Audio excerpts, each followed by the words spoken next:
It's Jeannie Vanasco. What a joy. What a thrill and a joy. Always.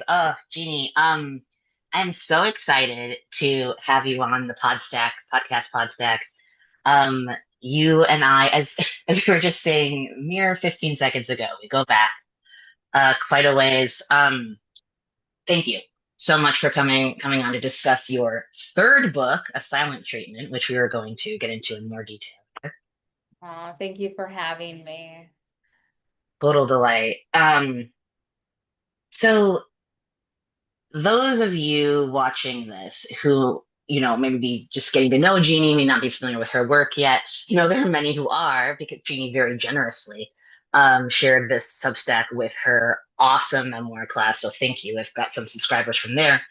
But for those of you who are meeting Jeannie now, Jeannie I think you are the first memoirist. I keep saying that, and then and it's always like not true, but in fact, you might be the first. Oh, no, no, no. Vina Dinavahi. See, it's not true. You're the second memoirist, but on the Podstack, but the one I go back with the longest, happily. And you are the author of three books. A Glass Eye, your fantastic debut, Things We Didn't Talk About When I Was a Girl, and now A Silent Treatment. I'm gonna go through your bio from memory because I first I first like I think I reached out to you in 2018. You have the position you have now teaching creative nonfiction at Towson University. My God, were you just the most generous, fabulous person? Like Jeannie, I think all of us hope, right, that like we see a writer, like, what a cool person, I would like to ask them a question. Fill out that contact form on the site. Maybe they write back, maybe they do. Who knows? You write back. Jeannie Vanasco writes back. That's like the tagline for this interview. You wrote back, and it was just like since 2018. It's just been such a pleasure getting to know I you. think Being I yeah, actually think it was 2017. oh my God, it was. Okay. This is my Because book credit. you Yeah. email it was before the Glass Eye came out. I think it was like, wasn't it in response to my they put that stupid the stupid title, My Platonic Romance on the Psych Ward. Was it? Well, but was that? Oh my God, was the Glass Eye coming out right then? So did you get I, Towson before? I was at Towson before, and then I had the Modern Love piece come out because that was the one you emailed Yeah, me, right? And then that was fabulous. 2017, and then that was before the Glass Eye came out. So Wow. Okay. Well, we're going on a decade, so there is that. yeah. It's amazing. Yeah, that's an incredible piece, by the way. If I know, you get those odd heads and decks when you write for different publications, but your Modern Love column so good. But yeah, so I wrote you about that column. You had just gotten your academic job. Your first book, Glass Eye, came out. And it was named an Indie's Next Pick, which was like phenomenal. And then you've had your other books of mine are like I have gifted or the other copies are in storage, but you had your second book come out, which was Things We Didn't Talk About When I Was a Girl. And we're gonna get into the content of both of these books, too. But Things We Didn't Talk About When I Was a Girl, really just like I thought, super bold, phenomenal kind of like I mean, all your writing is very metacognitive, but it's also like it was like a meta memoir insofar as you were doing this kind of very journalistic work along with examining your own memory. And that book was a Time Book of the Year, so that was amazing. I was thrilled to see that. And you really, my friend, have been on the rise, and now here we have another part of this rise, a silent treatment, also from Tin House, also a memoir. This is a Time most anticipated book, one of the most anticipated books of 2025. So anticipate this book with us today on the Podstack. Jeannie, there's just almost too much to say in introducing you. You're a phenomenal teacher. You're an amazing memoirist. You're also a poet. Like you're also an editor. You've written, I know you've had your period of editing for Lapham's Quarterly and just like other fantastic magazines. So welcome. Your book is great. Get into it, shall we? Thank you. Thank you. I'm going to introduce this book now. Um, so this a silent treatment, and now feel free if I'm mischaracterizing anything, you can always jump in, Jeannie. But this is a book. It is about, well, we'll talk about these distinctions and prepositions. It is for your mom. It is also in terms of subject matter. It is about an experience you had with your mom or rather a series of experiences where she was kind of doing this silent treatment or ostracism while living in like basically the basement unit that you know, kind of below where you were living in Baltimore. And it's a difficult experience, and you being the kind of like unflinching, super honest, and super kind of like intellectually rigorous writer you are, were like, well, this is rough. How do I kind of write my way through it? And what resulted is this memoir. Is that a fair characterization? Yes, that sounds absolutely fair. Yes. Well, I love the book, um, although I love all your books. And I think I'll start with a question that's probably like it feels like to me it feels like kind of an obvious question, though. You know, it's one might have to know a bit more of your writing to kind of get the whole scope of it. But this book, like, well, rather, you as a memoirist, let's start there. Like, there are many ways to describe risk-taking, lyrical, meditative, metacognitive, journalistically and metaphorically rigorous, and most crucially, really, really most crucially, committed to honesty and self-examination. But there's one way I don't see you describe like I don't know described as a memoirist that often, and that's as a memoirist of family. So, specifically, like the intersection of family, memory, and identity. And going back to A Glass Eye, that your debut, you wrote that about a really kind of another traumatic event involving family, the passing of your father, and a lot of like the sort of like just personal history, familial history, difficulties that unfolded from that. A silent treatment, kind of similar kind of traumatic event around your mother. Um, but both of these books, I mean, I guess we both get hung up on words. Who's surprised? But like, you describe them as being written for your parents. So A Glass Eye is for your father, not necessarily about him. Though of course his life is subject matter and his passing. And likewise, a silent treatment is for your mother. And I'm just like so interested in this distinction between like for and about, and like what maybe the term memoirist of family like means to you, or how you feel it fits or not. Yeah, that's a really great question. And then I was thinking about you had asked me to read a very short passage. Do you want me? Because I was just thinking there is a passage that addresses that for and about. It's just like 2.5 minutes. Do you want me to? Yeah. Yes, I'm so sorry. I got so carried away in your intro that please let's read the passage and let's talk more. Or yes, go ahead. I well, partly I offer because I think I'm so much better in writing than I am in real time, even though I seemingly am writing in real time. So that maybe this would articulate it a little bit better than I can. So I'll just give it a go. This is from like maybe a quarter way into the book. Last night I dreamed she was moving out. Men loaded an old-fashioned car with stacks of cardboard boxes. Chris and I watched from our living room windows. Do you want to say goodbye to her? Chris asked. No, I said. She told me not to talk to her. I woke up and almost asked Chris if she was gone. But then I remembered that the men had stuffed her bed, dresser, and love seat into the car's trunk. Impossible, I thought, and returned to sleep. I Google old-fashioned car and a Cadillac with big bullet-shaped fenders appears. It matches the car from my dream. Made in 1942, this model was discontinued on account of the war. My mom was born in 1942. My mom was, appropriately enough, born into the silent generation, the McCarthy era, when speaking out could be cause for punishment. A coincidence I'm imagining is a sign that a book about her silent treatment can also be a book for and about her. For and about. It's the for and about I find daunting. Yet why pursue a writing project that I believe I can complete easily or complete at all? Mom. You're a perfectionist just like your father. You sure don't take after me. But my compulsion to write about her silent treatment feels different from the desire to publish. I almost wrote punish. A couple of years ago, some months into her longest silence, I researched the silent treatment, hoping this might numb me from hers, or at least confirm that my pain made sense. I remember a peer-reviewed study claiming that social exclusion activates the same area of a victim's brain that physical abuse activates.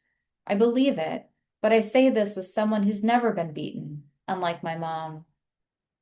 It's a wonder I made it out of my childhood alive, she prefaced stories about her mother's cruelty. There was the time her mother threw a knife at her, the time her mother threw a rake at her, the time her mother hit her because my mom had stabbed her mother's boyfriend, just his hand though when she was 12 because he tried to get into bed with her. My mom slept with a knife under her pillow. After my mom explained why she'd stabbed him, her mother refused to believe her. I don't know why she hated me, my mom told me. I never asked her. I know my mom loves me, but I don't know why, since moving here, she has repeatedly punished me off and on with silence. Mom, I don't know why I do it. And actually, at one point, I had experimented with having that be the opening of the book.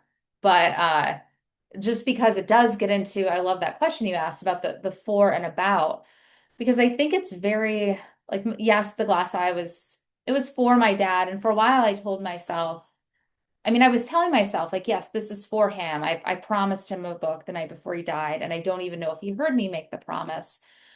But he was someone who always kept his word. And I don't even know where it came from. I mean, yes, when I was 18, I wanted to write, but like promising someone a book, and shortly before they die, I don't know. It was like, it really raises the stakes. I don't recommend it. And that book, I still think of it as for him, but it was very much for me. It was a way to spend time with him. And I actually was very sad when I finished it. I remember being at a party with a bunch of writers, and I guess I was looking very sad. I had turned in the manuscript and I could hear people talking about this one's like, why does Jeannie look so sad? And then someone else says, well, she just turned in her book. And they're like, well, shouldn't she be happy? Because that person wasn't a writer. Like you get it, but I um, yes, yeah, because like you spent postpartum depressive. so Yeah, much time with your manuscript and then it's over and then you're like, whoa, well now how am I supposed to arrange my life or look at the world or what am I focusing on? And yeah, so that book was for him, but it was devastating too though, because I finish it and I think, well, what am I going to do now? Like sit at his grave and read it to the dirt? Like he's gone. He's not. And so I think that was part of the sadness that came with writing that. And so I felt some urgency with writing this one of like a literal deadline. Like my mom, I remember when she was 80, the year my dad was when he died, I was thinking, oh my God, like it felt like a little like I have to get this done, even though she was in good physical health, mental health. Yeah. I mean, like she was being emotionally immature, but she was with it. Uh, yeah. and I thought like I want to do something for her while she's still here. Mhm. But when I'm writing it and I recognize the book needs conflict and something she often told me, I'm like, well, I can say it's for her, but that's my point of view. Like if I when she hasn't read it yet, she wants to wait until it comes out Yeah. officially. And so, she could say, really, this is for me. I mean, she knows what it's about, but like, so that for and about is tricky because as soon as I had to try to distance myself from thinking too much about it being for her because then it would prevent me from including some necessary details. Like my first published work was an essay called like Dear Mom. It was very sentimental. It's the type of thing like a mom would frame and hang, was my mom did, frame and hang on the wall. And it's so sentimental. And I can't do that like as an adult, as a professional writer. I don't want that sentimentality. Also, Mhm. I'm an adult now. It's cute when you're a kid, but like and so I had to move away from thinking about the for and about, but as soon as you tell yourself don't think about something, you think about it more. Right. Um, the aboutness, like the passage I read, that does include when I think about how she would tell the story of her life, those were some details I learned at a young age. And so I thought, like, well, what would she feel okay with me including, and what does she see as being like very important to her character? And those were stories I heard growing up about her stabbing her mother's boyfriend and so on. So I think like that, like thinking about, okay, I'm portraying my mom at her worst, but what can I include about her character that does give some context and some empathy, shows some empathy, and maybe the reader will have greater empathy for her. Not to say because she was abused, she did this emotionally abusive thing, but just being a person is hard. Like it's really hard. Yeah. And she was starting from a place that was very different from where I was starting from. Like I am writing these books out of love. I think that's where the four comes in, is that these are from a place of Yeah. love. And she didn't have that. Like her parents never told her they loved her, like ever. And I can't, and to like step back and think for a moment, I can't imagine a childhood where your parents make you feel like you weren't wanted and that they don't care about you. Yeah. Um, so I think like in that way, I mean, I both was thinking about for and about quite a bit and then not. And then, like I like that description of what did you say, a memoirist of, Memoirs to family. yeah, no one Yeah. has ever, and it's interesting. And I like it because like when I was growing up, I had like my family felt very small. It was my Mm, dad, my mom, and me. I was raised an only child, even though I had half siblings. They were all much older. In fact, the oldest was my mom's age. yeah. Because there's a 20-year age difference between my parents. And I had a sense, I always had a sense that like, okay, and I was told like you actually have a big family, but they were always like kind of in the shadows. I didn't know them. And then I'm named after one of my dad's daughters who died. Uh, and so there is this, I think it like matured me in a way at a very young age to recognize, okay, I'm not the first. Like when you're a kid, you think like, I think a lot of times we think like, okay, the world has begun. Now I'm here, right? But like Yeah. recognize, and that's like a healthy thing for a kid, whatever. But I think it was helpful to be aware I wasn't my dad's first family, or even to grow up knowing my mom's Right. stories from her childhood about how rough that family life was like. And also her family, when the surviving when they did show up to the house, we played hide and impromptu games of hide and seek, which I didn't quite understand. I didn't know my Aunt Donna was at the door, or her kids were there like looking for money for drugs or something, whatever. Mm, So yeah. family, I think like as a writer, I'm really interested in what I sometimes don't have or don't understand. And I didn't, Yeah. I felt like I both felt like I did have a family, but that I didn't like that there was a wider family I didn't have access to for very varying reasons. So I do like I love when interviews are fun, like the best. It's the other person, usually it's a writer who gets you to think about something in a way you hadn't before. And so um yeah, memoirs of family. I love that. Thank you. Oh, well, yeah, no, thank you for that answer. It really has me thinking of maybe, and maybe I'm misremembering this, but it has me thinking about the fact that wasn't like half of Karl Ove Knausgaard's family suing him at one Oh, point, or like he was in some real like whatever this gridlocked civil suit with his family, and kind of taking like Knausgaard, Knausgaard's like any commentary on his project or whatever to the side. It like the thing that I think like so excites me about your writing, but also about like this for and about question, right? Is it is a thorny question, and it is because it's like asking us to consider what are we doing here? Like what's going on? Why write this book, right? Is it for your mom? Is it about your mom? Right? And I think that what I have always loved about your memoirs is that, you, to quote this book, you stick your finger in the wounds and the silences, right? Like you're just like, this is kind of a creative and ethical and journalistic quandary for me, right? Like I don't know if I need to write, I'm just going to publish this book because it is cathartic because of XYZ, right? And that is in some way, like whatever, who knows, like hurting this person's feelings or harming them or something, right? Or like I don't know if like I'm writing this because I want to, as I think you put earlier, like provide in my way, in the capacity that I'm able to, a love for my mom that maybe she didn't experience as a young girl, right? Or like this is the way I show my love for my parents. This is also like as I'm showing my love, I'm kind of like there's this really amazing passage you have in this book about like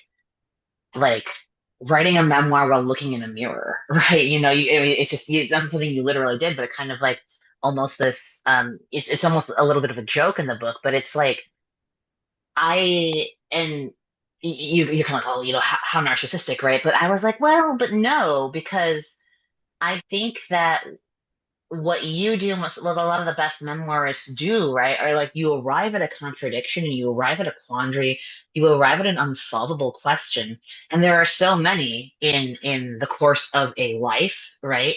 And you're like, okay, let me stick my finger in the moon of the silence, as opposed to being like, it would be really easy if I'm the victim and my mom's the villain, or if my mom and I are the victims and the world is the villain, or if I just this whole part of the family that I never knew. Bye. They're not in the, and I think that, this kind of starts to get into fluency bias, which we'll talk about more later.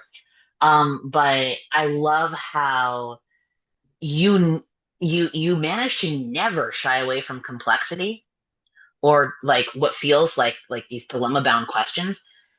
And it's just like so eminently readable. You can like you just like digest everything you've written, like I didn't even come up for a break. So it's so cool. And it actually kind of leads into my next question. So as we're talking about being like these quandaries being in you being a memoirist, and I would also say like a historian of family here too. Like it's very cool, sort of what your writing accomplishes around your family. But we have, of course, the situation where your mom is happily she's with us, right? Happily she's going to read the book, but of course, you address the anxiety of, oh yay, I wrote a book for my mom. Yes, she's going to read it. She's here to read it.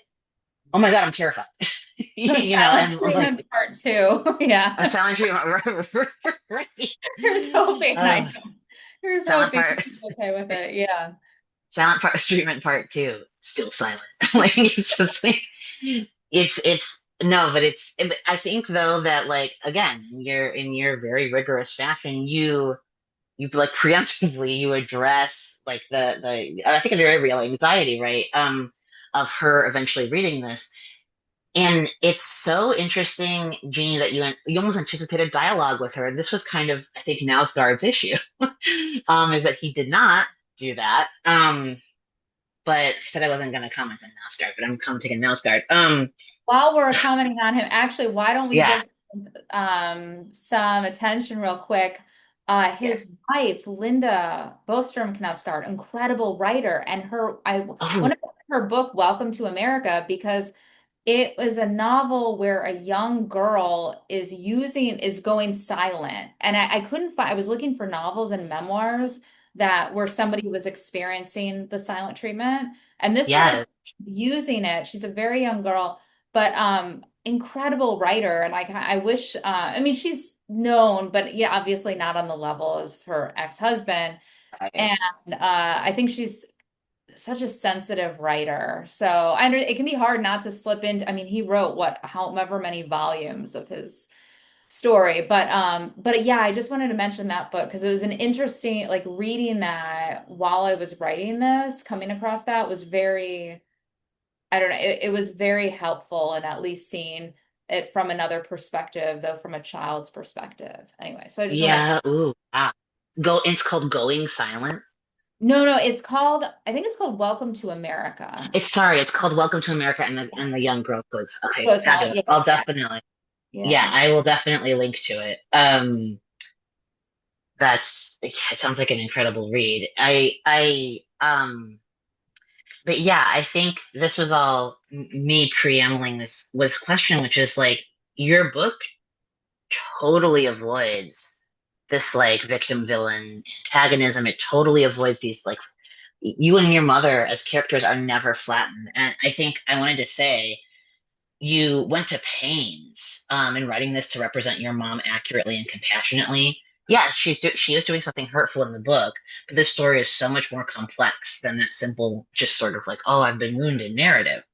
Indeed, reading the book completely defies any notion of flat antagonism, your ethically robust approach to writing research, as well as, let's be clear, your love for your mom and hers for you, both very robust. They really leap off the page. And so I'm just so curious to hear you share more about how you managed this really, really complex portrait of your mom while writing about such a difficult topic, and of course, anticipating, right, this dialogue.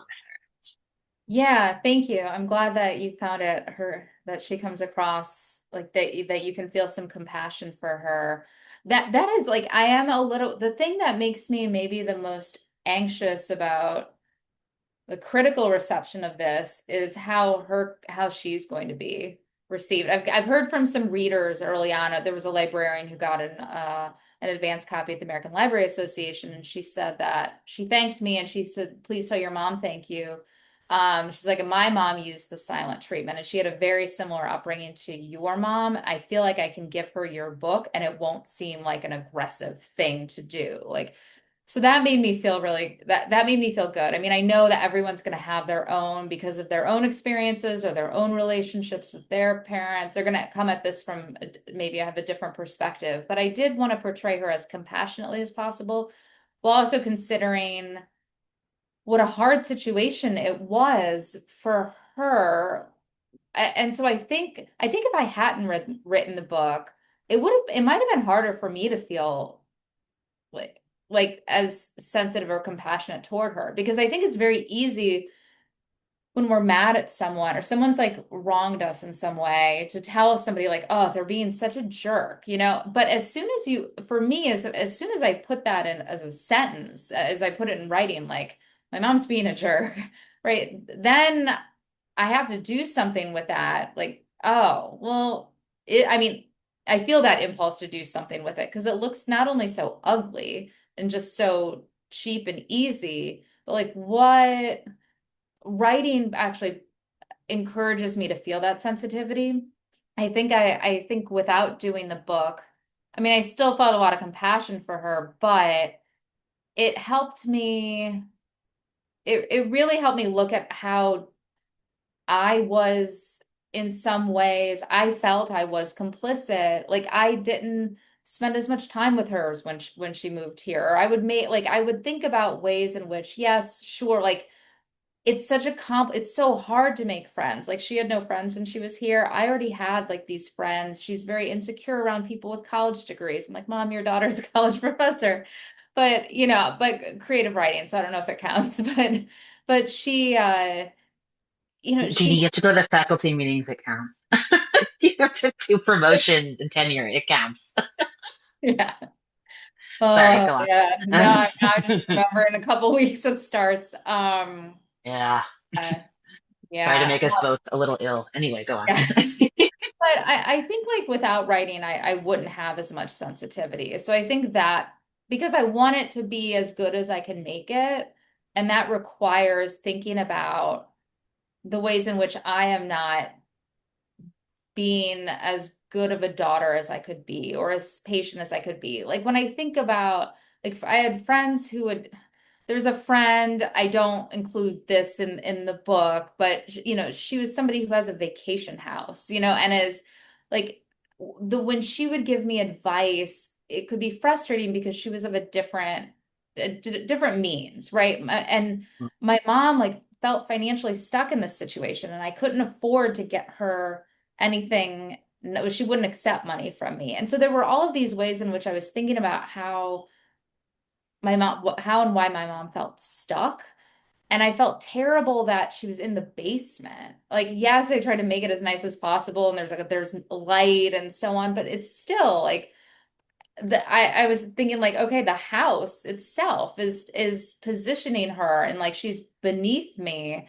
And I felt yes, like she knew going in, but I do think there's something about living day to day like that under your like that role reversal. And I was trying to imagine how hard that must be when you've gone from being the parent.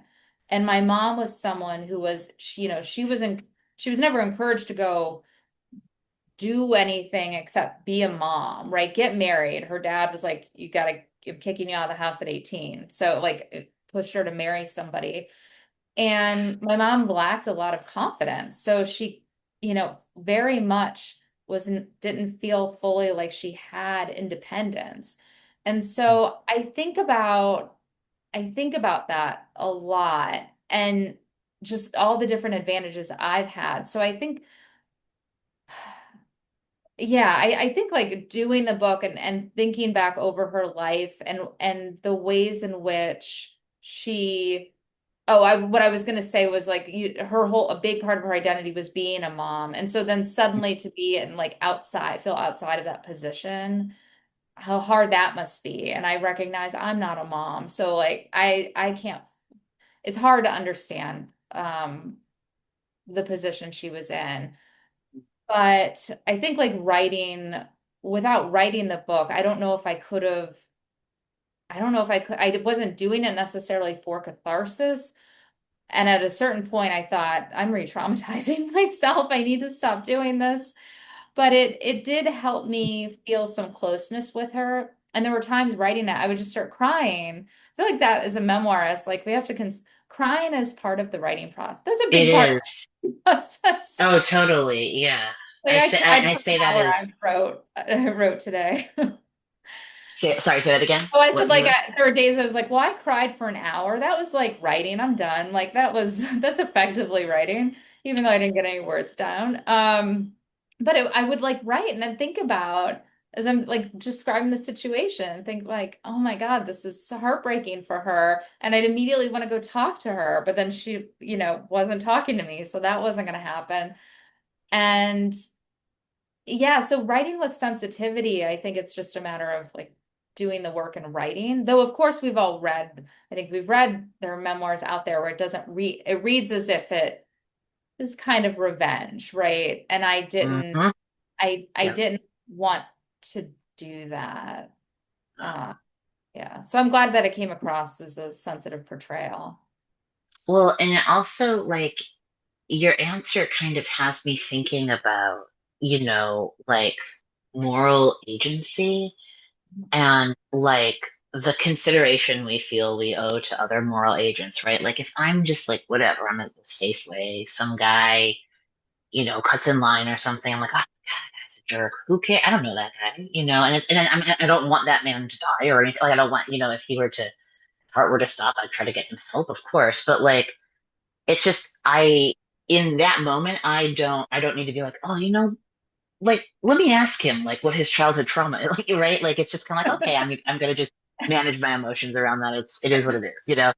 Whereas, but like I think this is something I see in the glass eye too that I love so much. It's like, you know, you coined a term for this doddering, and I've had a very similar experience of doddering to you in that I've been like, well, but like like it's not that like I owe this to my parents and this is, horrible yoke around my neck. No, like my parents are also moral agents, but I also like because I love them, and that's never going to change. I do owe them an extra amount of consideration, and I think like one of the like hardest like ripped from the womb realities of adulthood is like shit. Our parents were people the entire time.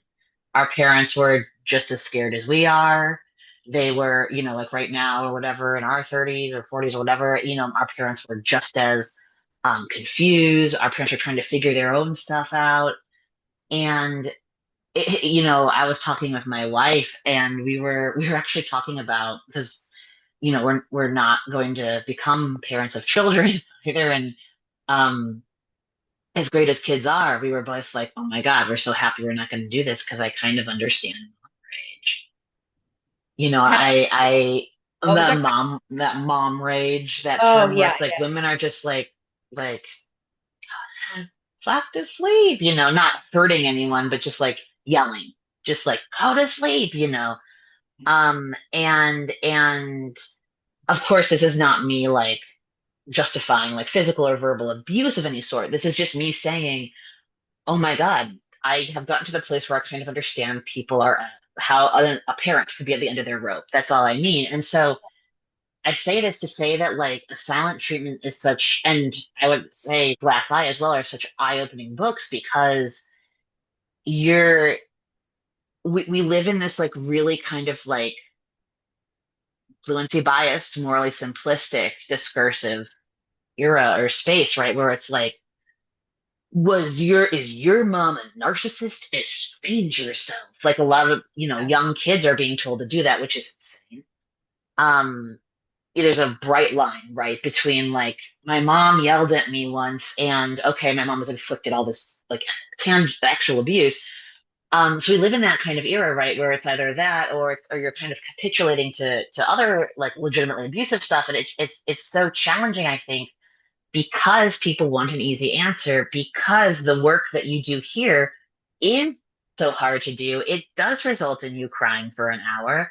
I'm not even a memoirist. I'm just writing a novel that's like very close to my experiences a lot of ways, and will cry for an hour too. And so I just think it's like what you've done here is so important because it's it's like that kind of it's going to be a revelation, I think, for a lot of people to be like, oh, Jeannie wrote a book about her mom inflicting this really difficult silent treatment over a period of years, a number of times.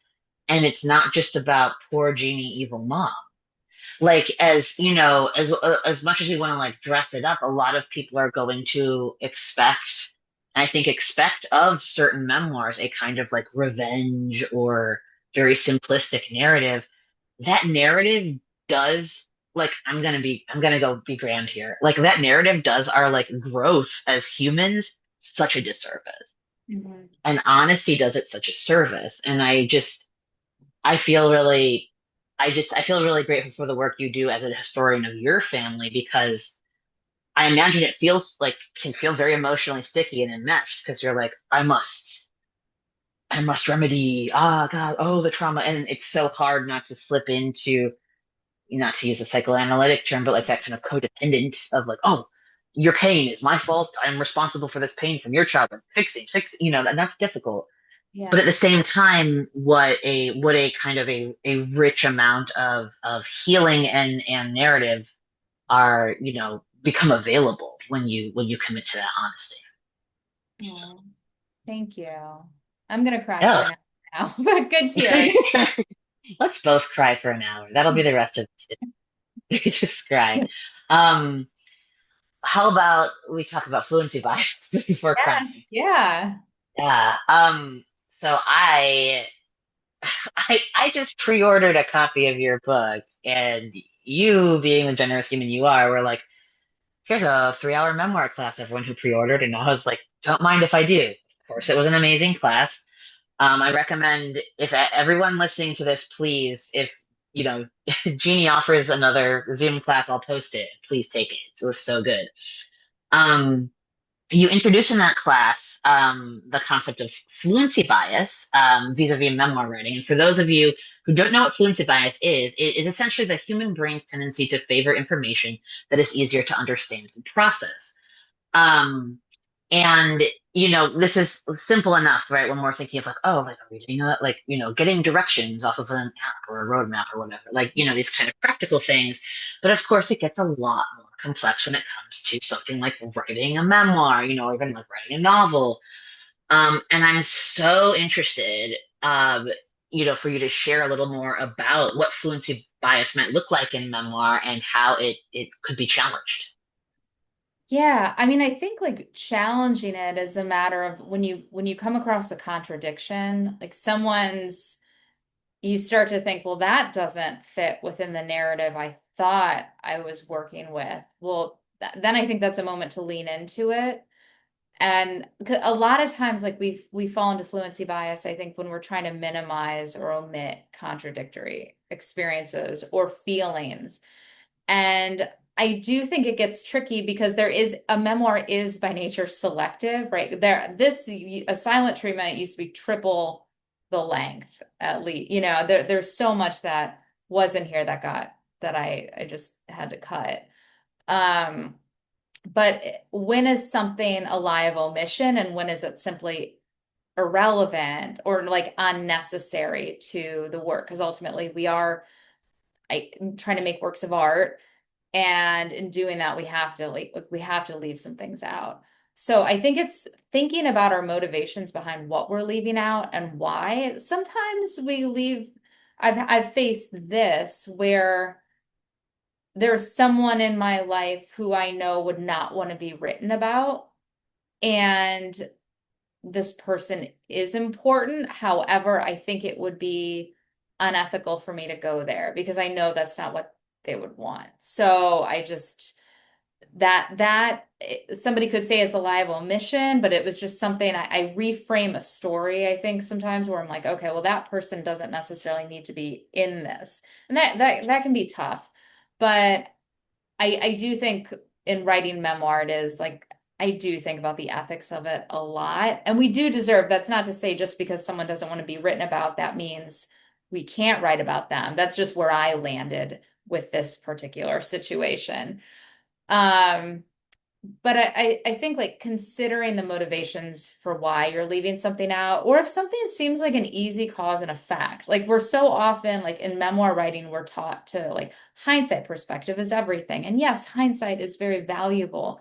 But I have this moment in the book of somebody might say it was a moment of hypomania. Maybe I wasn't sleeping. I was very stressed out and I woke Chris up and I was like decided to deliver this thing. Like I realized that hindsight perspective is so flawed that, we never have perspective, that the moment we're experiencing is the truest thing. And Chris is, I don't know how late he's like, you should write that down.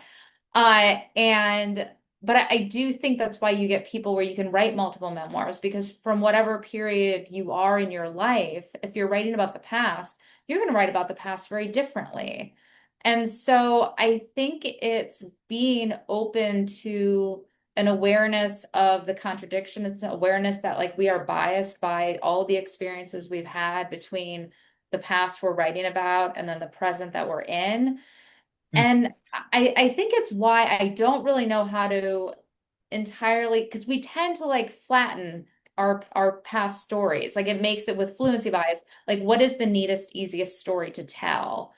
And we go there because I don't know, like if it's just easier, I think, emotionally sometimes. And so I like to go, if I'm going to write about something, I like to go to a place where I feel deeply uncomfortable, or maybe I feel a lot of shame. I find shame very generative. Like, uh, and so I think it's why I like writing from within an experience because whatever I'm saying or observing in the moment is going to be more accurate than if I'm trying to recreate that experience much later. Now, of course, I am going to be like revising. I'm not really writing in real time per se, but like I I think that is how I've tried to combat fluency bias is writing from within an experience, using that meta-ness, that reflection about the writing, like to acknowledge the subjectivity, right? Like I don't want the artistry to interfere with the honesty. Yeah. That's part of it. And so like being able to bring in the writing process, that to me is one means of just acknowledging like yes, this is my mom I'm writing about, but it's, the mom of a silent treatment.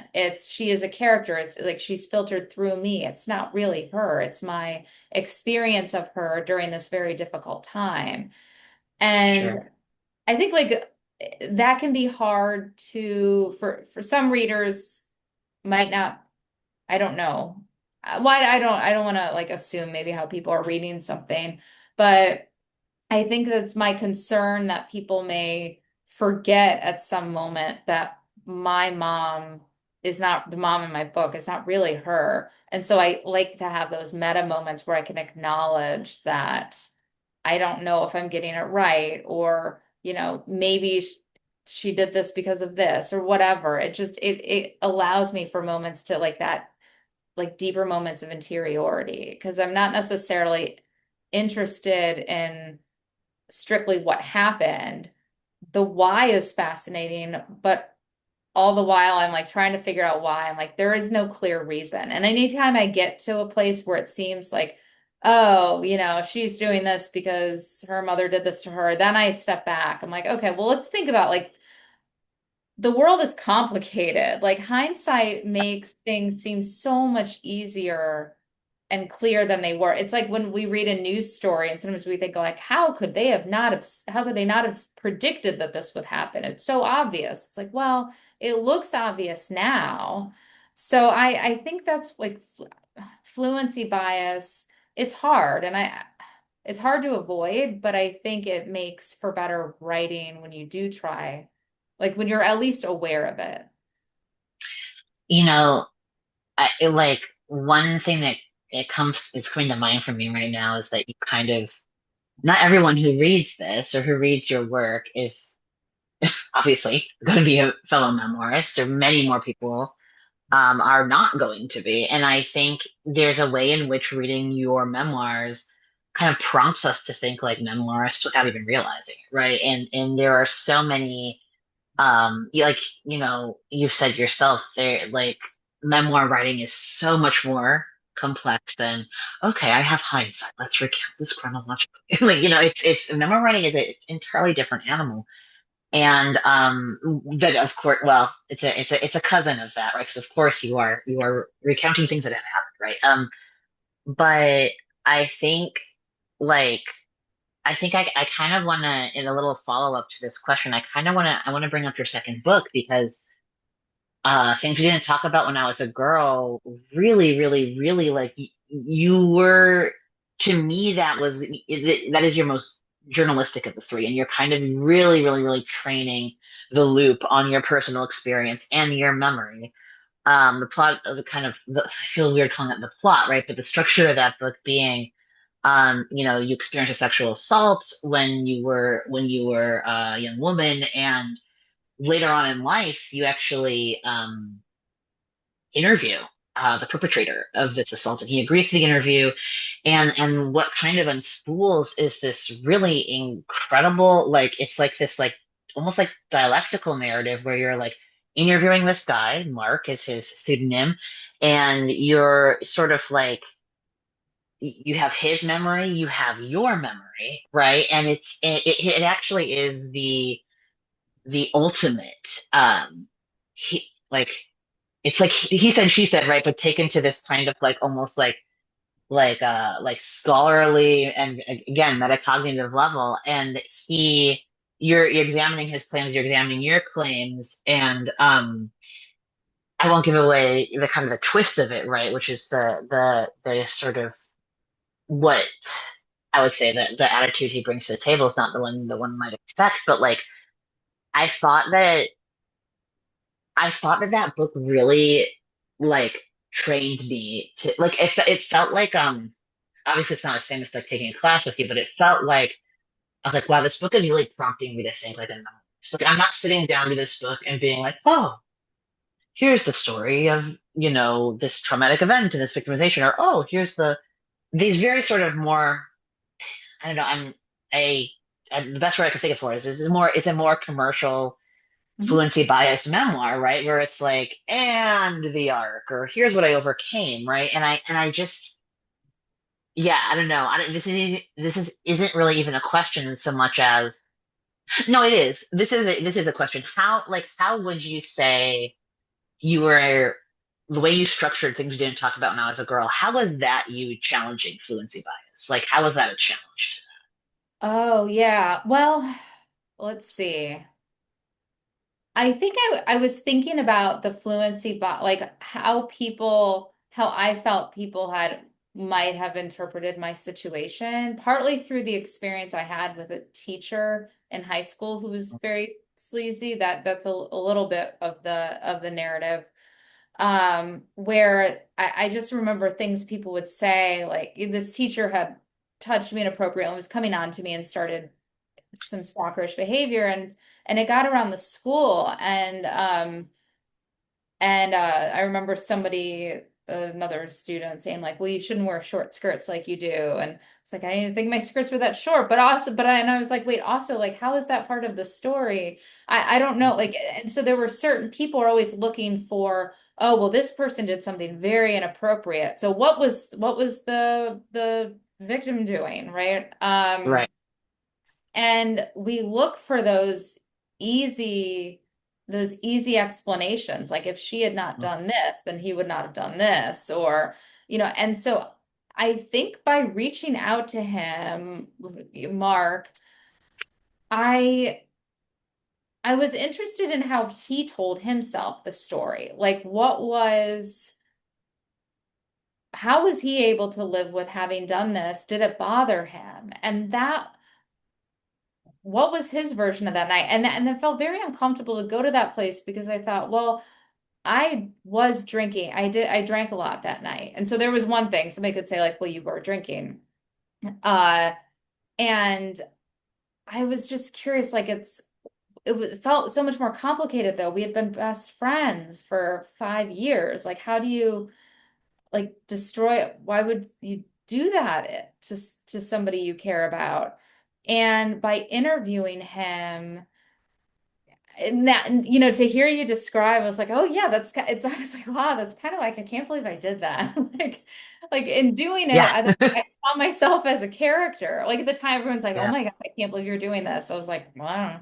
Uh, it seems, I don't know, it seems normal to me. Like I'm curious. I want to ask this person. And it felt very Yeah. uncomfortable because at a certain point, I was like fact checking my memories against his. But he Yeah. turned out to be a very forthcoming subject. And even when I told him that when I mentioned the word rape, and he's like, oh, well, if that's what, like, I hadn't really thought of it that way. And he's like, and then he started using the word rape to describe it. Uh, so it was really interesting. I think with that book, it was challenging my own fluency bias, really, with how I perceived why he did what he did. I mean, well, I couldn't really explain it.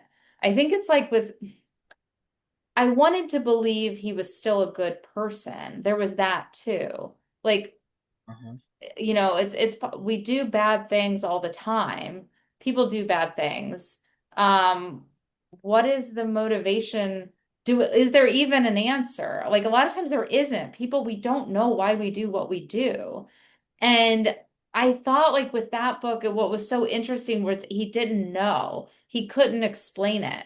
And people would get, some readers were very angry about that because they're like, well, that I didn't push him enough necessarily, or he was being, I don't know. There were some criticisms there, but I thought it kind of connects with like, I hesitate to like conflate it, but with like when I asked my mom why she uses a silent treatment, she's like, I don't know. Like we can guess, but like so much of what we do, we don't really know why we do it. But when we tell ourselves the story of why we did something, and usually if it's something we did that was bad, or we did something like, oh, I'm not talking to that person now because they did this thing. Is that the reason? Is there more behind it? So I think that like trying to figure out the why behind human behavior, it's fascinating, but it's a hard to, who knows why we do a lot of the things we do. And I think that was, as I'm like thinking through, it's such a good question. As I'm thinking through how to answer it, I think it comes down to having an appreciation for I don't know, that can be okay, that can be the most honest. I appreciate the I don't know. Like Yeah. it goes back to the history of the essay, right? Yeah. Montaigne. I didn't Yeah. get a faculty job because I went back and forth. Do you pronounce it Montaigne? I'm hearing some academics use Montaigne. I'll just do it the American Montaigne. And I was in an interview and the professor had said like Montaigne. I was like, okay, well, I didn't get this job and maybe I'm glad. But it goes back to that philosophy of like, what do I know? Right. And I Yes. think that is what pulls me toward the essay form.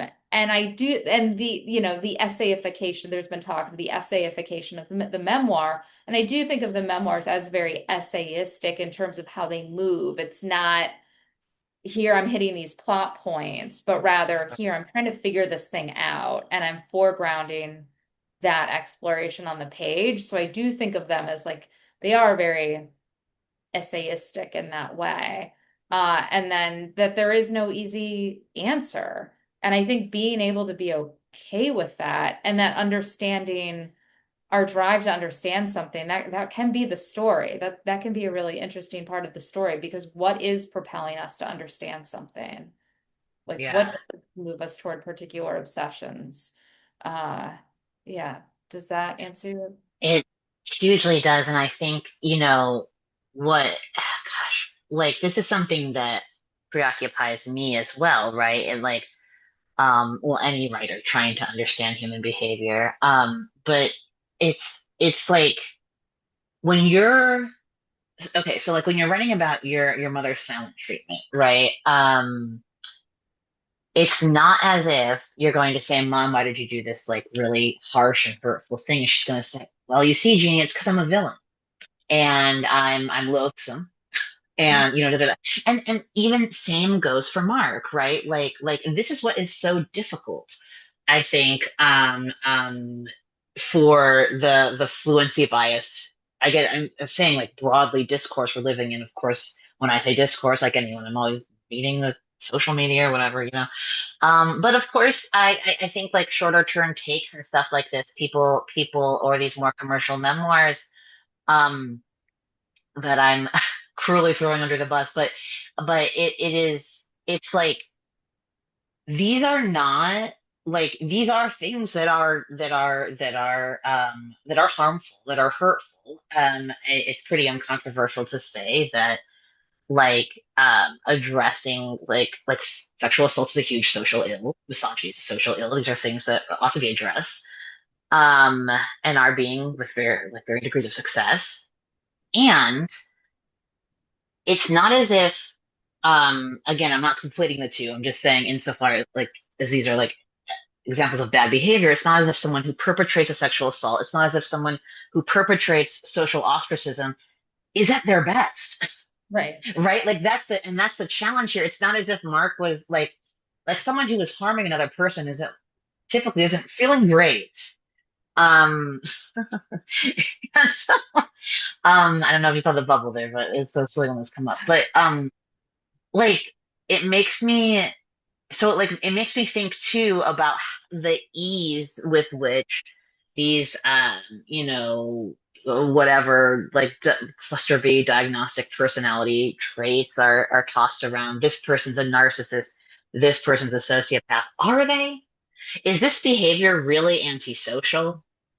Like did someone go to a psychiatrist and the psychiatrist evaluated the person and determined XYZ? Okay, but keep in mind that psychiatrist is coming from a point of view, right? Just like the memoirist is, just like any moral agent is, the psychiatrist is coming from a point of view. And I think so helpfully, like you brought up like class with your mom, right? You brought up her past abuse. And you brought up the difficulty of the love and like the joy of the love, of course, but the difficulty of the love and the enmeshment in having an honest accounting of what's going on for you, what's going on for her.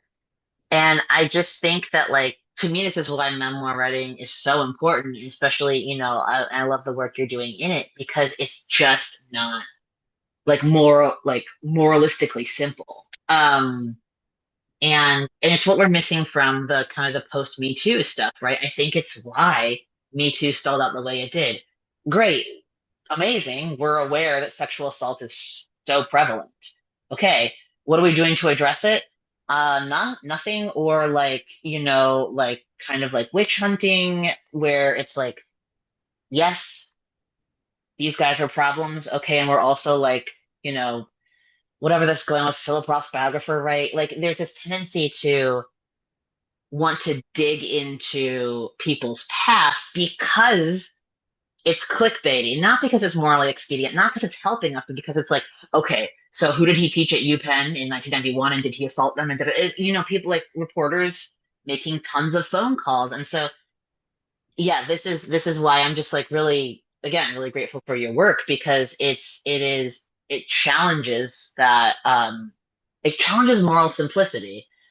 Um, and it kind of leads into my next craft question because you did this in the memoir as like a literal on the page challenge to that.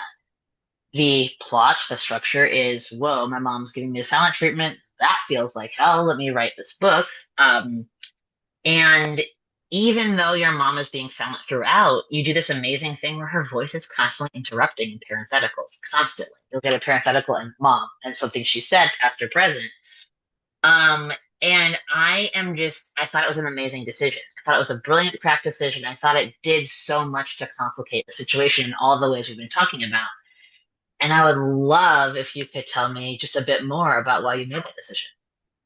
Yeah, that was so like I was so relieved. You have those moments when you're working on something and you realize, oh, this solution, it's so simple and I could use that. Like this could be a thing I can do. Why didn't I think of this sooner? It will help me connect. Like that was like realizing I could have those parentheticals with things that my mom said. I don't remember how I came upon it or when, but I remember when it felt, I was like, oh, aha, because I had a mess of material and it was a problem with conflict and also reproducing the feeling of an experience. Like when she wasn't talking to me, she felt more present, right? I was more aware of her presence, but then I'm thinking about all the reasons she might be mad at me and what are things she's told me in the past that were very upsetting. Like that's the stuff that's interrupting my days and unexpectedly.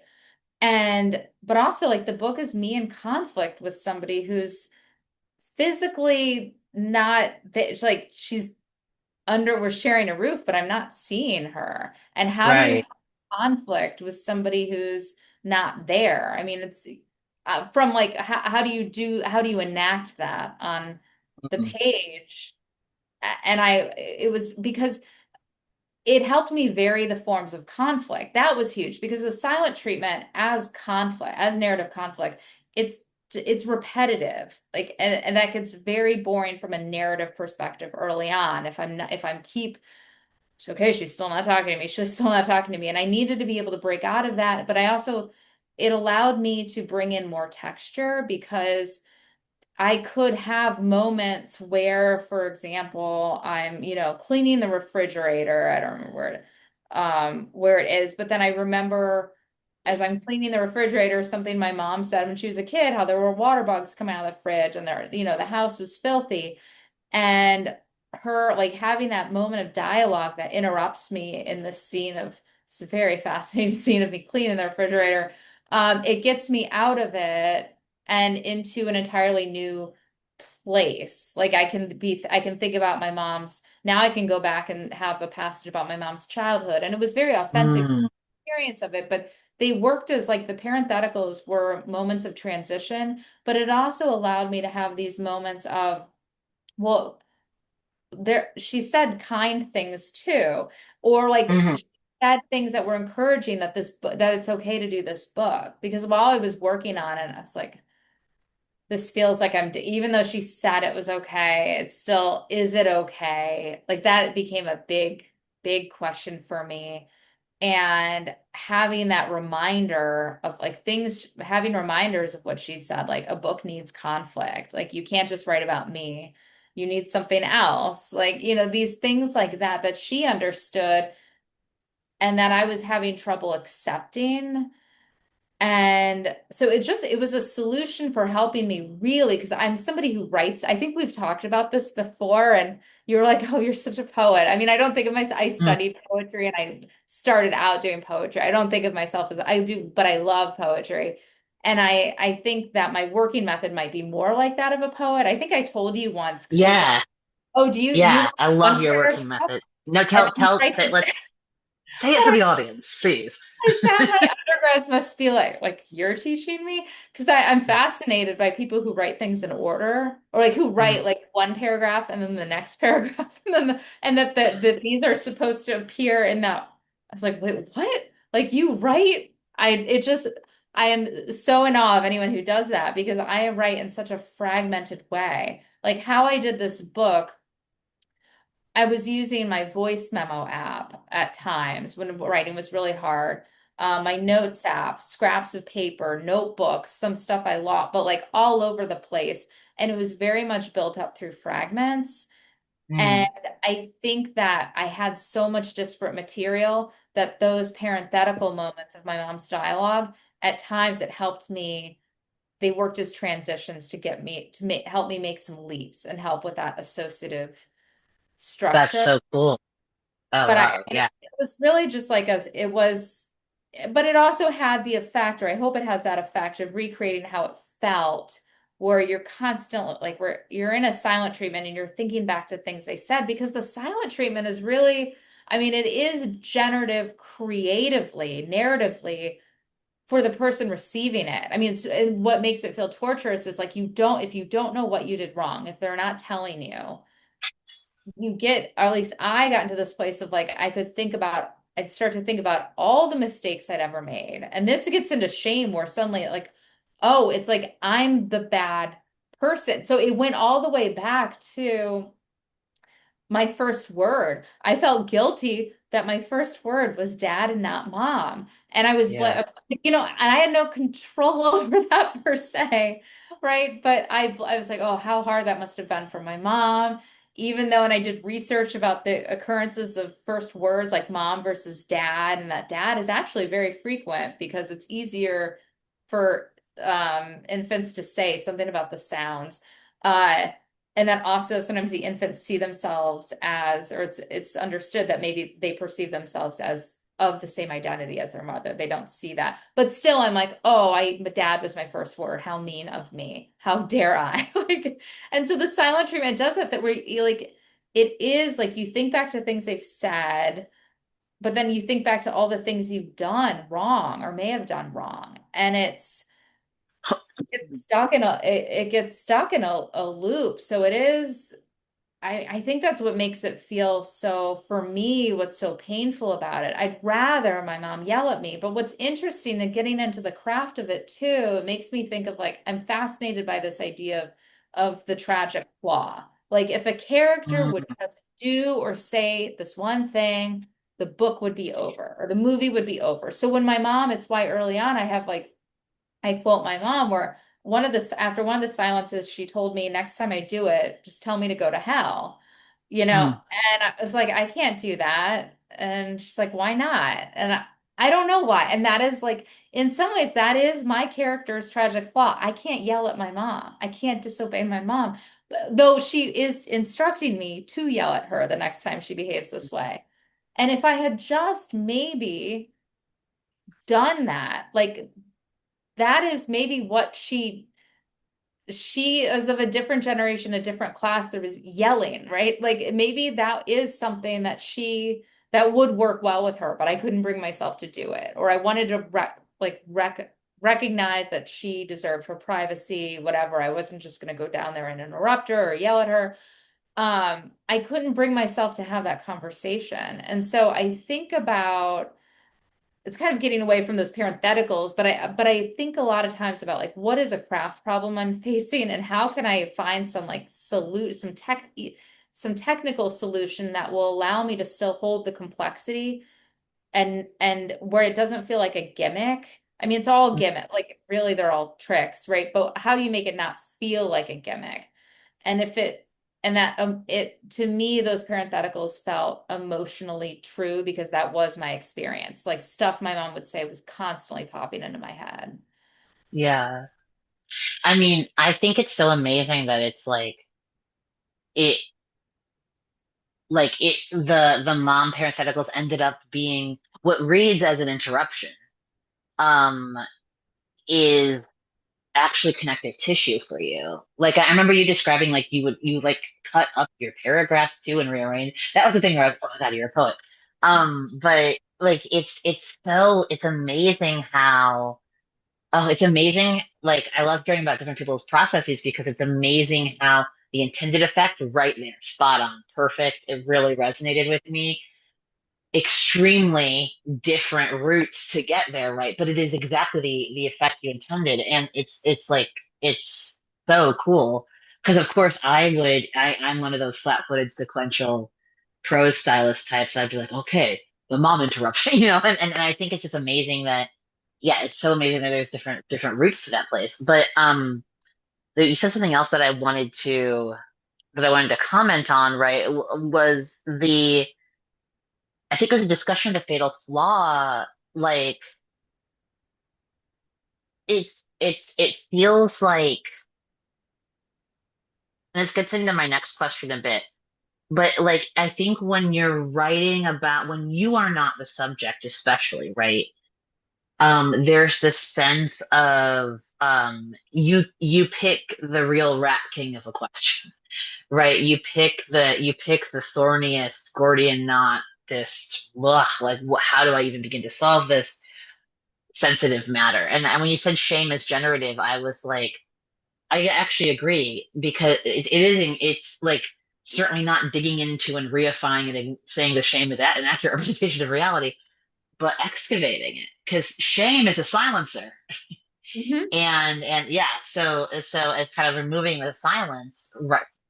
Putting your finger in the wound of the silence. There we go again. But it is very generative, and I just think like it's there are when you say like I couldn't bring myself to say go to hell mom, and maybe that's actually what she would have like Manchurian candidate style. She'd be like I'm awake. I'm not gonna give you the salad treat, who knows, but,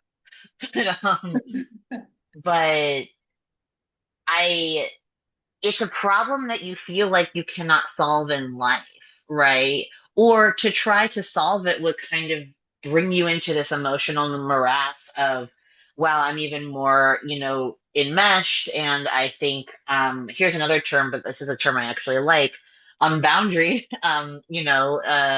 than um I wanted to be, right? Where it's like I'm not even writing at all. I'm not even living my life at all. I'm just kind of like a soup of sadness or fear around this particular issue.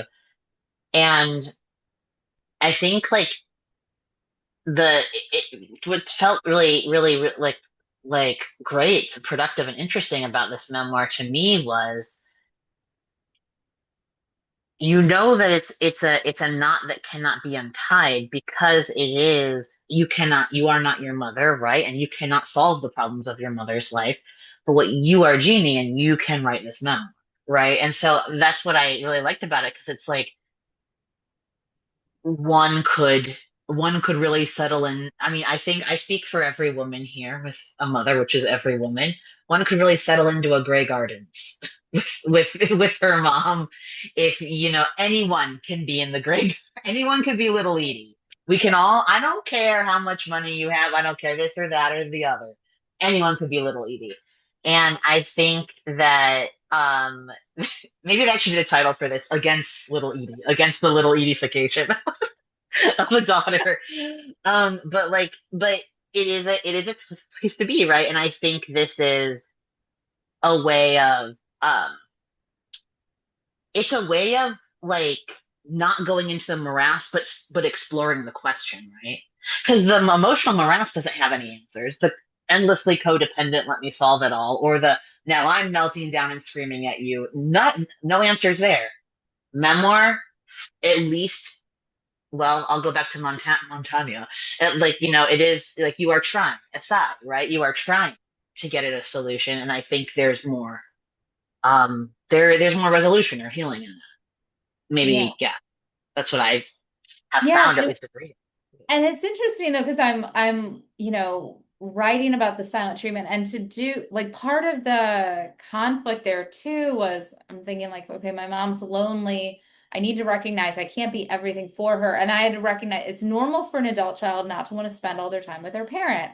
I needed other Right. people though to tell me that because I was feeling bad because whenever I wasn't doing something with her, I felt like I'm being a bad daughter. She doesn't have friends here. And I tried to help her make friends and it didn't work out. And it was just, and so then in working on the book, interestingly, the only time I really felt like I could work on it was during her silences, because writing when she was talking with me, I would feel so guilty Mm, that if I was writing about her but not spending time with her.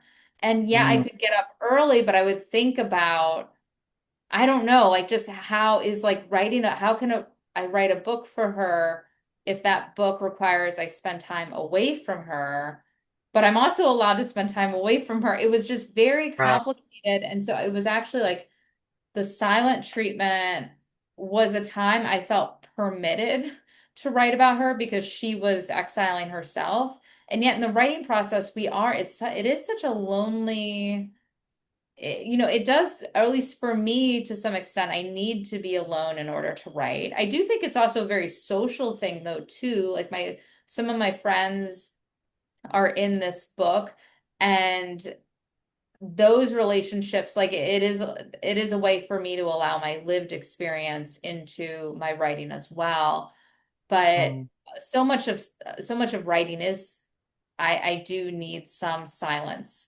Uh but right, yeah, but it was I don't know that I writing during her silent treatment, I felt like I was permitted then to write. Like I wouldn't have to worry about interruptions, say, but but I was also feeling at my lowest. Like part of the mm, reason this period of silence, the one that it's contained within, made sense. And I didn't realize this until later, like because I didn't know this was going to come up, but it was the first time I ever questioned whether she loved me. Like I had mm, never gone to that place before, ever. And to go to the place where, my mom is the only family member I have who who I talk with, right? Like a lot of my family's dead, or I didn't really get to know them very well. And so suddenly losing my mom, like going back to that question about memoirist of family, I did feel like, oh God, like, yes, Chris is my family, but like, but that core, that losing my mom or having her like remove herself from my life, it was one of the most painful periods. And then to think, wait, her identity has been so tied up in being a mom. What if like she just thought, like I went to a place of thinking like, well, what if she just thought she had to love me? Was that ever there? And I had just, I think it was around those times I almost Venmoed my advance back to my editor, yeah. which would have been so mean also, because it'd screw up her taxes. Like, how do you, they didn't pay me by Venmo, right? But I couldn't even type a sentence. Writing was so hard. I mean, writing is extraordinarily hard, right? As you know, it's Yeah. really, really hard. And then Yes. trying to make it seem easy. And so that's why it'll pain me. I know they're coming and I should not look at, but like that idea of like, well, she just published her diary. But it's very hard to make it seem like effortless. But I couldn't even, I reached a point. Chris knew it was bad when he came in my office and I'm lying on my back and just like staring at the ceiling, having just cried. And he's like, "What's going on?" And I was like, "I hate books. I hate all books. I want to get all the books out of the house." And he's like, "Oh God, maybe we should go for a walk." Yeah. But it was interesting. It was the lowest point. It was how I knew this had to be a book. It was how I felt Mm, guilty about making it a book. And but it's kind of a cliche. What do people say? Bad for life, good for the writing or something. But it was I would have rather have written about anything else, actually. I would have loved to have not experienced this. I would have just written something else. But it yeah, I don't, it's so hard to do this. I feel sorry, I feel like I've strayed away from your original question, which now I'm forgetting. no, no, no. Yeah, well, actually, not only did you answer my original question, but you segued into my final one, which is about like the difficulty of the types of memoir and the kind of the differences in tone among your three books. But I do want to say like about um going back to the for and about, right? It's like you. you've always known you've been writing this book for your mom. You gave yourself permission to write it about her as well, which I think is really important. And the diary comment is it's wild, Jeannie, because like this is we go back to Henry Miller, publishing his brave Tropic of Cancer and talking about the plight of the modern man and how he needs to have so much sex. And, Simone Weil published her diary, didn't she? When she was writing about the need for roots. Like it is, and I think like, it really, there is a, no, thumbs down, Zoom, because there really is like a kind of a bright gender line here when it comes to um uh self-examination, self-reflection, and memoir.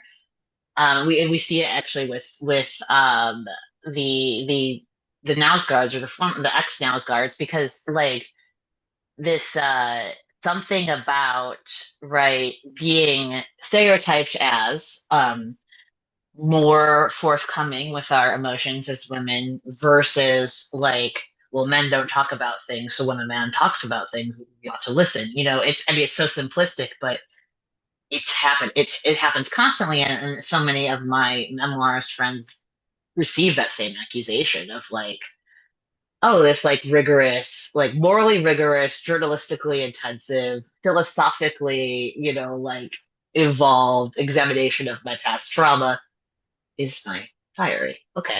It's so wild. And I think like gender discrepancy in specifically, especially in men, is like very important to talk about. And I wonder if that kind of figures into this, my final question here. I think it probably does. But I want to ask about all three books, and I wanted to ask about the voice in each book. So like reading A Silent Treatment had me thinking about voice and memoir in a way I haven't before. There's a sense, and you use the term urgency, and there is a sense of urgency that kind of pervades the book. And I felt it to an extent in A Glass Eye as well. You're, like, as we said before, you're reaching for a resolution to a wound or a fear that feels far away or difficult, but because your parents are involved, and again, I'm using a term of yours here, the stakes feel impossibly high. The stakes feel incredibly high, right? A deathbed promise, your mom's traumas, and she's aging as well. But then in things we didn't talk about when I was a girl, your voice is like fact finding. It is more journalistic. I mean, the voice itself is very elegant, but I think like you're exploring the vagaries of your memory and your interviews with Mark. It like I guess what I'm trying to see is that sense of urgency and the sense of stakes. It felt different, and the urgency didn't feel like it was there as much. So of course we've discussed how memoir is way more than just this is my hindsight, right?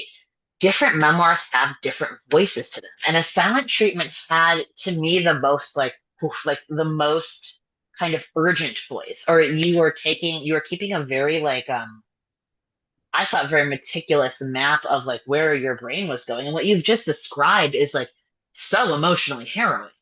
I mean, we laugh at the my little Edie joke, and it was intended to be a joke, but like that is a harrowing situation that like that comes from these kind of same questions of like love and enmeshment and mother daughter relationships.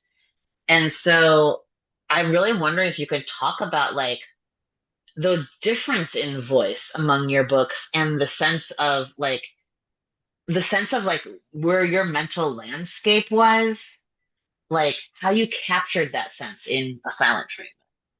Yeah, I love this question of voice differing across books because, and I would be curious to hear your take on, well, I mean, I guess from my perspective of it is I do think the voice, I mean, I think of voice as style and tone. And I'm glad to hear that this one feels the most urgent. Um, because yeah, I mean every writer, I mean you want your latest book. I'm never maybe this is something like a publicist wouldn't me to say, but I'll say it anyway because I think it's honest. Like I'm never happy with what I've done. Like I'm just not. it can be an embarrassing moment, like when time comes to publicize something, because you look at it and you think, I could have done better. I know, but that is what keeps me writing, where I'm like, okay, I think I can do better next time. Um, the voice with this one, I do think it's closest, it feels closest to my voice, my real voice. I tried to get as close as possible, but I think it definitely has more humor than the previous books, I think. Partly because this was, of all the books I mean, yes, The Glass Eye was devastating, like in terms of what I was writing about, but this one, I don't know, it felt so much more felt at stake. Like it felt like, oh, I could lose my mom here. Like my dad was already lost. Like I lost my dad. My dad died. Like I wasn't going to bring him back. With a silent treatment, I thought, wow, if I could write a book that demonstrates my love, maybe in doing this, I can bring her back. I can like show her like, here, look, I love you. There was that as urgency, there was that desperation because I was operating with that feeling as I was working. Um, the glass eye, I mean, there's a little bit of humor in there. I want to say it's like Chris helps with some levity. Uh, the second book, there was some humor, there was a little more humor than the glass eye, certainly. And I guess that did offend some people. A bookseller told me somebody came by a local bookstore, Greedy Reads, and saw that O Magazine had a little blurb on it about like a that it was funny, or that, and the person was upset, like this should not be funny, and didn't get the book. So Oh I my God. was like, oh God, I didn't know we have to Boy. be so serious all the time. But I think the tone has changed in that way, where I've also maybe matured. Like when you're younger, everything, or at least for me in my 20s, like everything felt, oh, so many feelings, right? Yeah, This is last I totally. was very much a book, like my 20s. Like everything felt Mm. so the stakes felt so high, like Yeah. everything was so important.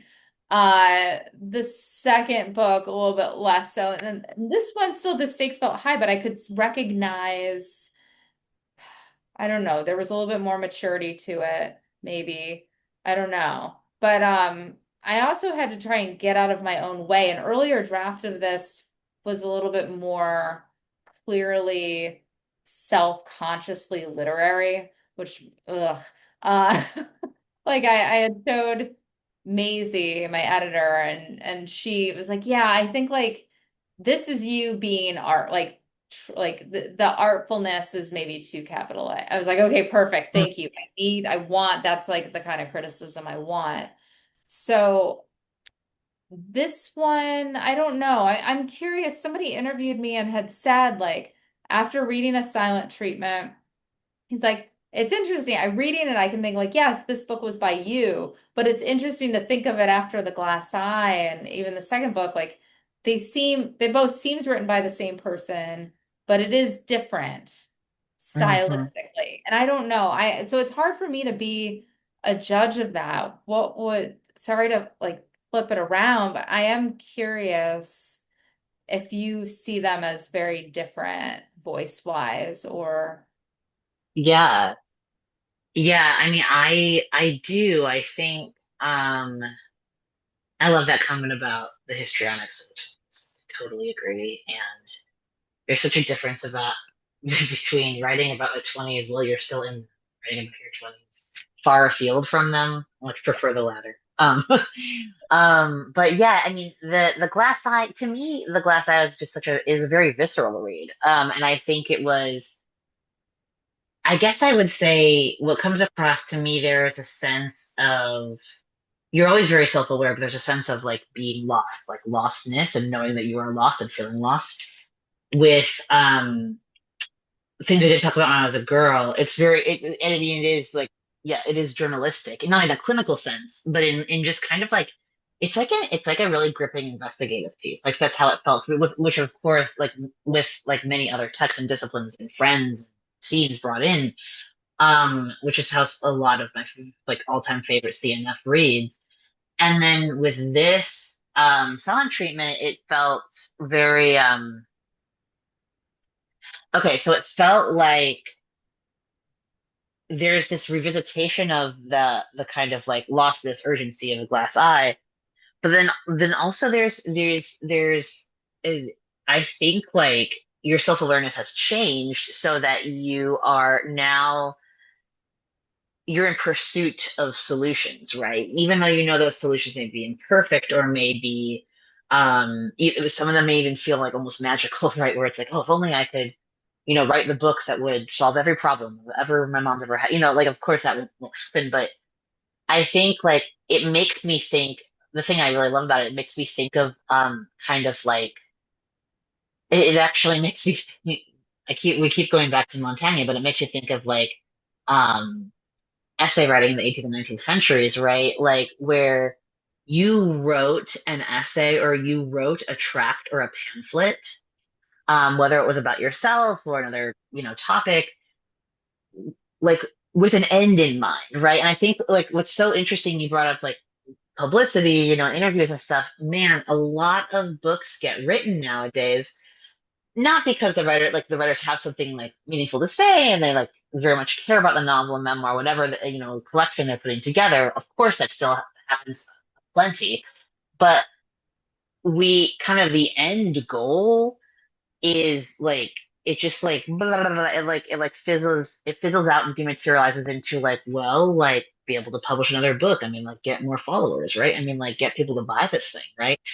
We are so focused because of a whole host of reasons that we could go into for hours. Like we're so focused on moving units, right? Selling the books and I love the idea of a book as um a gift for your mom. A book, the material book, the physical book as the thing that your mom will read. Because at the end of the day, Jeannie, people will buy this from Tin House and they'll do this and they'll do that and they'll talk about this and interview you.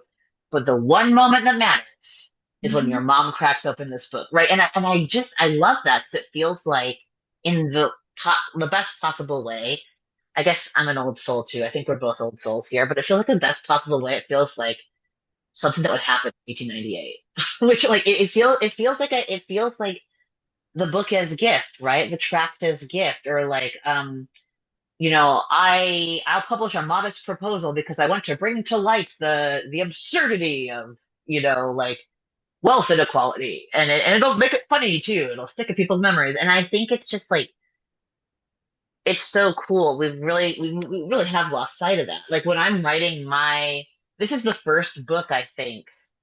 Um, because I'm writing my third novel.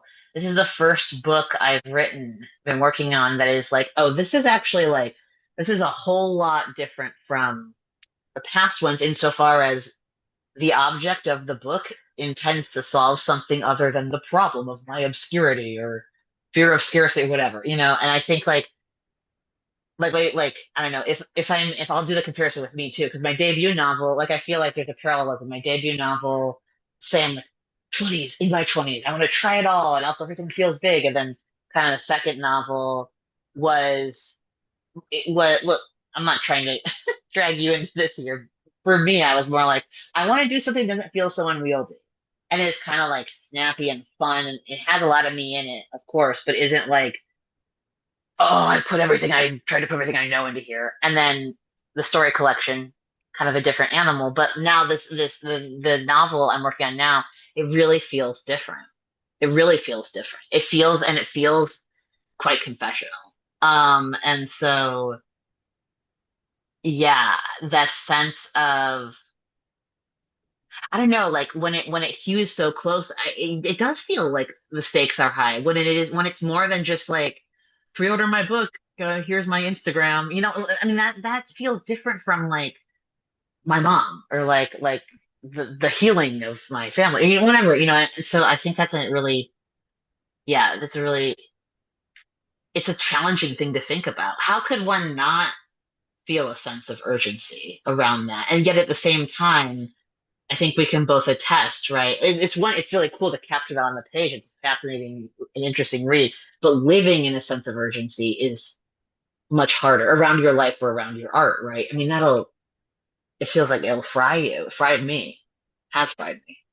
Yeah, I mean, if I don't feel like I need to write something, then I'm not going to. It's how I had to get out, as you know, I had to get out of this writing assignment recently, this column, because I was like, I can't bring myself, I don't feel a need to do it. I would like to Sure. do it, but I just don't think at this point in time I have like the mental equipment or emotional equipment to do it. I just, and so with a book, if I feel that there's also that degree of if I feel like I'm doing something a little bit wrong, maybe it's like this delayed adolescence. I think I'm acting out. I was like, oh, I shouldn't be doing this. Like that, Yeah. I think that that's behind some of the books. Like when I'm working on them, there's always like I can always make the argument for why not to do it. And it gets very Mm, convincing. And I think if the argument not to do it is extremely strong, there's a way in which I want to try to do it. Right. Like right. I always think it's more interesting to me to do the thing I both like I want to challenge. I want to try the thing that I don't think I can do, but yet I think there's just I have just enough confidence to be like I'm gonna try this. And that's exciting to me. Whereas if I think I know what a story is or what I think about something, I'm not going to be able to follow through on it. I do think if I were on so I don't think I could write memoir if I were on social media. I really don't like being aware of. I know there's some people who do it and do it well. I think that this level of social anxiety is would be so high. Um, Yeah. that I don't think I could keep writing what I write because certainly with the second book I received a lot of hate mail. Oof. Not, more positive things than negative, but the negative ones stick with you. Yeah. All of these messages about what I was doing was so horrible. I was a bad person. They didn't need to read the book to know that I was a bad person. So getting these and it was like, Okay. oh God. And it was Oh, funny I getting. never understand the person who's like, I'm not reading this. I didn't read the book. Go on. It's like, well, then maybe stop talking. Yeah, Sorry. the funniest moment was I was doing an event for the second one, and a guy came up to me after. He was well-meaning, I think, but he was explaining to me what he thought I should have considered. But he hadn't read he's like, I haven't read the book, but I was thinking you should have considered. I was like, okay, let me Bro. listen to you tell me what I should have done, even though you don't know what I did. Um, Right. but I think that being able, ultimately, it does go back to my mom. Like you said, the reader who matters most to me with this, like, yes, I wrote it to be consumed by other people. I want it to be read and understood by people other than my mom. But what matters to me with this, because that goes to go back to the for and about, ultimately, it is, I wrote it for my mom. And I'm hoping that that comes through to her, but like, she is the reader who really matters for this. And that is what made it hard to write because, but also, I think she gave me some of the most useful pieces of writing advice where it was like, I use it for the prologue. It was just like, write the truth. Otherwise, it wouldn't be Mm, honest or interesting, or a book needs conflict. Like she was giving me this writing advice every time I would go to her and say, I don't think I like, are you sure you're okay with my doing this? Uh, I am very grateful for that because I think maybe, and going back to that idea of memoirist of family, I think like maybe not having a lot of family or that sense, because I don't mean to be like, oh, poor me, I didn't like have a lot of family growing up and didn't know my grandparents really, and um, not a poor me. In some ways, I'm like, oh, how liberating, actually.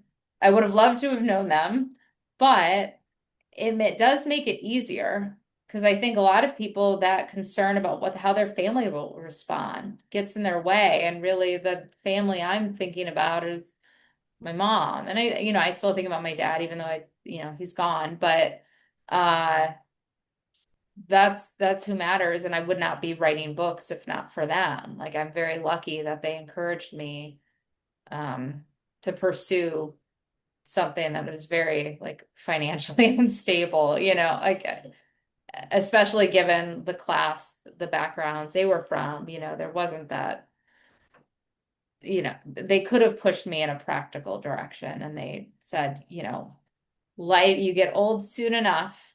You do what you want to do. Don't do what you think you have to do.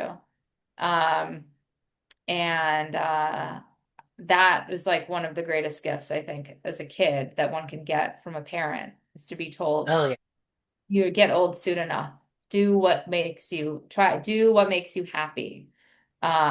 Do your best to find that thing that will make you happy. And so that is why I think I will keep writing books for people, for the people I love. I think it's a great it's a great challenge. Maybe if I were a wealthy person, then I could just like also give my friend like, here is this trip somewhere or whatever. But in the absence of not being able to do that, I'm like, here is this book.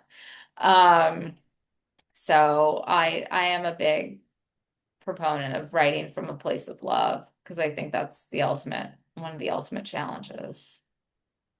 It's so funny. You kind of um in in Vanasco fashion, Jeannie Vanasco fashion, you've preempted my final question, which is I was just going to ask if you had, because there's so many like essayists, memoirists, aspiring at the various stages of their careers watching this, and just writers in general. And I was going to ask if you have any words of advice, and you gave like so many amazing words of advice, like just especially what your parents told you. My parents told me something similar. I count myself so deeply appreciative, grateful for what they said. But yeah, like that you'll grow old soon enough.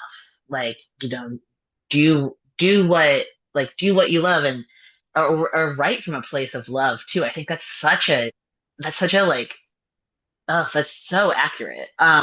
Maybe I'll ask you instead, what does it mean to you to write from a place of love? And that'll be our last question. Yeah, writing from a place of love. I think it's writing from a place of feeling compassion for someone who maybe you're writing about somebody you love and but they've hurt you in some way because going back to my mom's advice, a book needs conflict. Doesn't have to be that conflict, but let's say, you're contending with that. It's just considering how hard it is to be a person. We all like people are very like so many of us are stressed out and feel overworked and just all over the place. And it can be really hard to attend to the people in our lives we love and care about and attend to all the work that we have to do. And so I think that when we're writing, remembering that not only is that our situation, but so many other people are having a really hard time and we don't know what's going on in their minds. And actually that is what is beautiful about memoir is like it's you get to spend time with a consciousness that's not your own. You get to learn about how a lot of times it is a lesson and how hard it is to be a person and how easy it is to make mistakes and how we don't always know why we behave the way we behave. But I think like having some empathy for the people who hurt us and not saying to like that it we have to excuse or that it's a blanket like you have to forgive everybody. It's not like that, but just understanding that some of us are trying the best we can. Not everybody, right? But I do like to approach life and writing with a sense of, okay, maybe that person's having a really hard day, or I don't know what. In some ways, I can be very annoying to be around because Chris will be driving and somebody's like disobeying traffic laws and he's annoyed. And then I come and I'm like, well, we don't know what kind of day they're having. You know, empathy should like, it should be moderate with it sometimes, not it's not a free people shouldn't get a free pass all the time, but I think just recognizing that some of the best memoirs I think are about how hard it is to be a person and not Yeah. just talk for the person writing it, but for the people you're writing about. Um, I think those are the types of books that I want to read. where I see somebody trying to do the to do the best they can to have empathy for another person. But all of your questions are so brilliant. Thank you. I told you Thank I you. doing interview, I get so nervous, like so nervous, because immediately I don't know how it is for you with, I mean, well, we've done events together. Like you are just it's you're brilliant. Like you're so good on the spot. Uh, but it's so hard. But you are like you're what I love about your questions is they're so smart and specific, but yet open-ended and give like they gave me a place to think about some things that I hadn't really thought about or like I Thank you. about them in a new way. And those like it's conversations like these that remind me like, okay, they can all they don't all have to be bad. They can be really They're not. helpful too. I So mean, yeah, and we can come away with such like just really valuable, such like indelible insights as what makes good memoir writing, understanding why people might disobey traffic laws. Seriously, beautiful answers, Jeannie. Thank you so much. Everyone, please purchase this book, purchase it online, purchase it from even better from a local bookstore, indie bookstore. A Silent Treatment by Jeannie Vanasco. Fabulous read. Jeannie, thank you so much for coming on the little show here, and I can't wait to see what you write next. aw, thank you. Thank you for having me.